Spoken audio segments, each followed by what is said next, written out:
тройка. По време на движение чуваме едно виене. Така, искам да проверим главините как са. Така, тук се чуват само леко накладките. Да видим отсам. Да. Не знам дали го чувате, но десен лагер.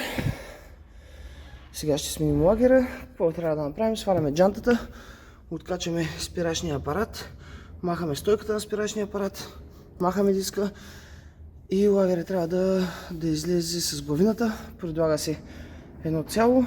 Сега ще видим как се сваля всичко. Сега, нищо сложно като цяло по смяната на главината.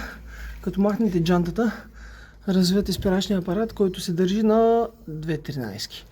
Те са лесни. Така, по-сложното е тези два болта, ето този отгоре. Тези са за вложка или бит, не знам как му казвате, М14.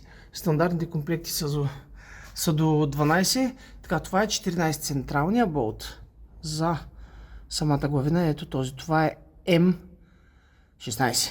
Имайте предвид, че трябва да имате тези инструменти, за да може да разглобите всичко.